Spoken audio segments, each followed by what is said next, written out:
Alright, this is my demonstration of my setup on this guitar. So I'm going to start by restringing it. I don't actually have a new pair of strings, so I'm just going to demonstrate it by taking off a string and then putting the same one back on, because I can't afford new strings. So, plugged into my amp at the moment. I'm going to start by loosening the string so it's easy to take off. Keep going. Play some gent. It's starting to get loose enough. Should just come off the saddle and the nut. There you go. Keep winding it to a point where I can just loosen it and take it off the.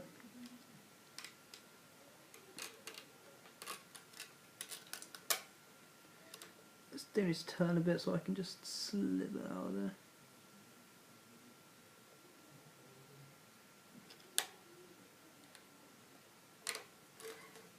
Come on, you.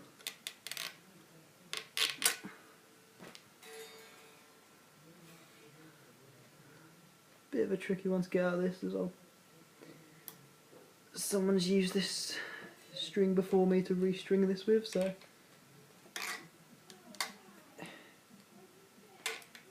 There it goes. It comes out the bottom, right through there, comes like there. Ideally, I'd replace one string at a time, because the tension rod that runs through the neck of the guitar will obviously lose its tension once I take out all the strings. There'll be nothing keeping it tense, I guess is the word. So I would get a new string, but I don't actually have a pair, so I'm just going to, just to demonstrate I can do it with the same string, put it back on. When you do this, run it through these bottom hole here. See those little holes at the bottom the strings run through? Then sits on the saddle, on the bridge, right in there. Comes up the fretboard, into the nut, and then through the tuning. Ooh. Through the tuning peg.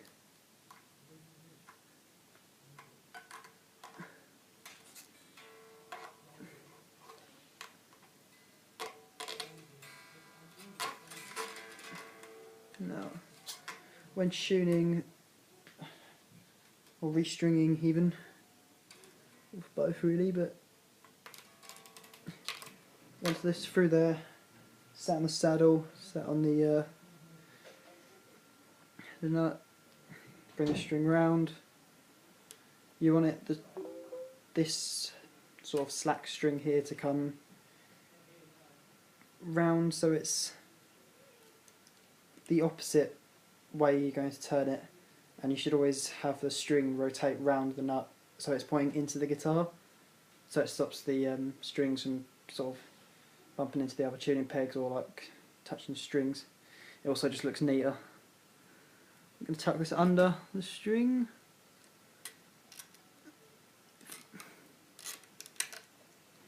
Like that.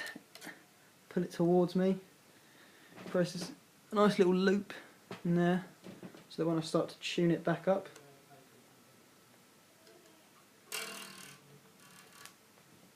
like so. I want to just hold that in place at the moment to stop the string from sort of just pinging away from me. Now that should just be out.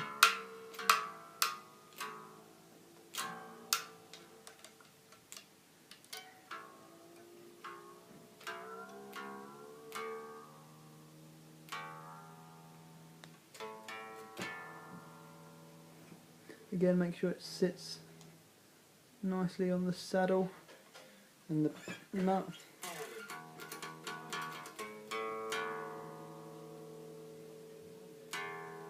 Get it somewhat in tune.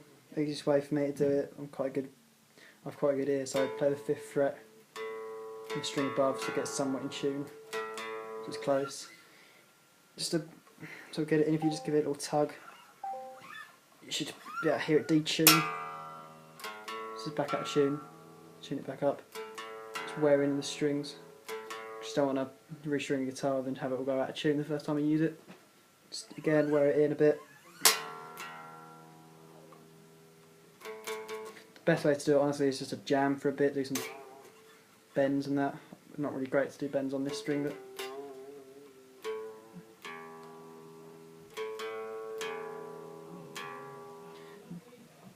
then, so that's pretty much how I'd restring it.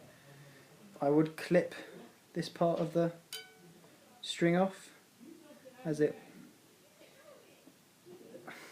well, it's just a bit of a pain really. You don't want that, health and safety to start, don't want that poking someone. Also just doesn't look very nice if you're playing live and you've got a bunch of strings hanging out the end. So now I'm going to tune it. I've got it plugged into my amp because my amp's got a built-in tuner and my tuner's not working at the moment. Flip this on. Oh, don't want to have it on distortion, it's going to be well loud. Nice bit of flange. Way too much reverb on that channel, sorry. Right. My tuner's on. I'll show you my tuner. Ugh. If I can get the camera around right. That's my tuner there. Obviously, when I play, it'll detect what note it's in and whether it's sharp or flat. That's sort of hindering towards E flat and a very out of tune E. So I'm just going to tune the guitar up. Obviously all my tuning's done through these pegs here. All of them will just loosen or tighten the strings to change the pitch. That one is, this string's flat, so I'm going to tighten it a bit.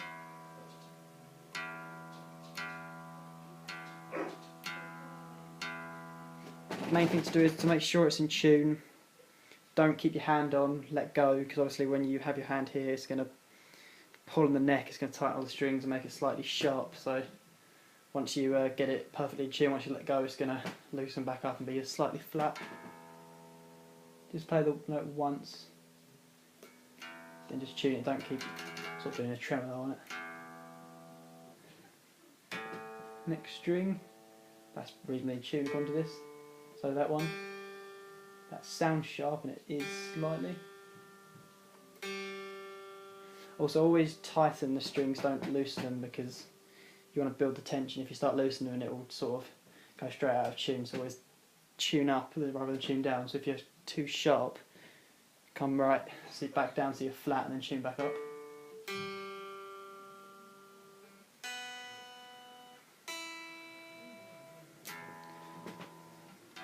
As I've just restrung that, I just want to double check my A's in. Now what we should have is a nice in tune guitar.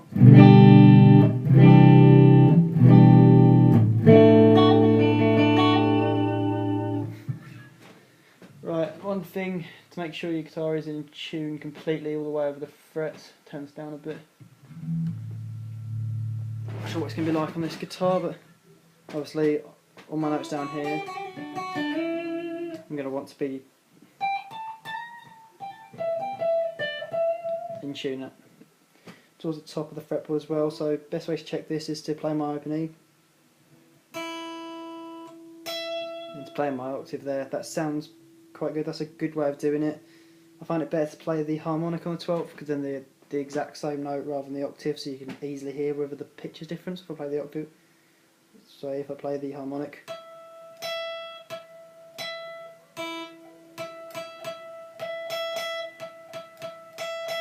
I'd be happy with that. I think it's slightly sharp, very slightly sharp.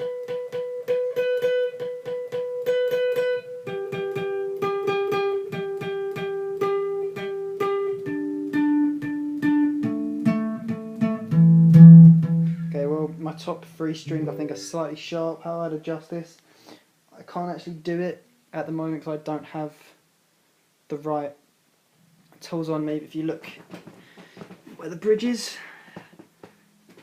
here, there's two little screws. Oh god, little screws in there. You might not be able to see that very well, but I just loosen or tighten them, which will move the position of the saddles. You can see they're all slightly in different places, and that would change the intonation and would make change the tune between the fretboards. Obviously when I do that, it will change the tuning of each string, so I'd have to retune, check again, and it's really a trial and error process until you get it bang on. You can never really get your intonation perfect, but you can get pretty close. Because the worst thing to have is to start a solo down here, be in mid recording, come up here, and realise you're out of tune.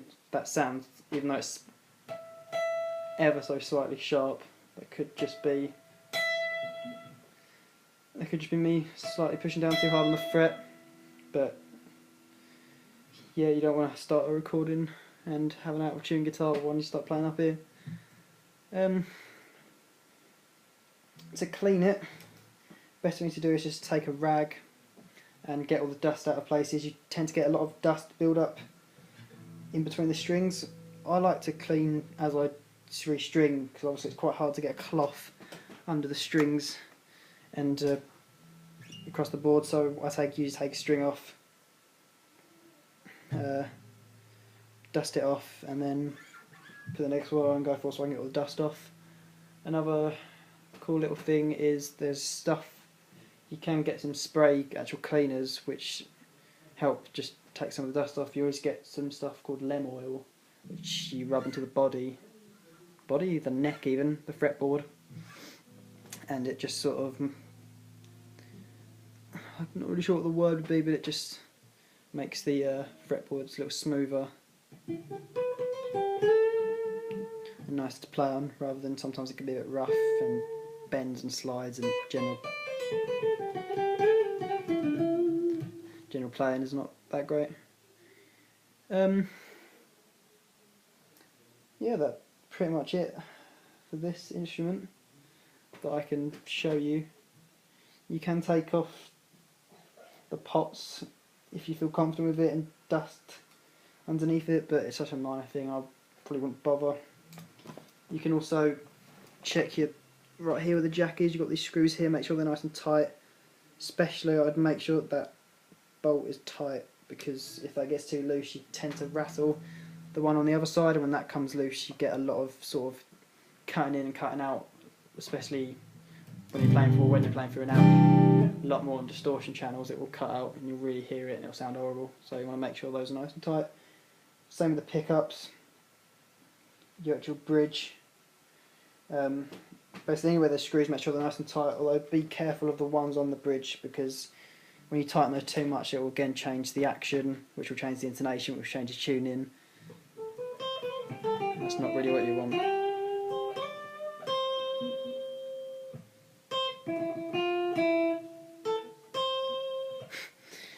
Thanks for that.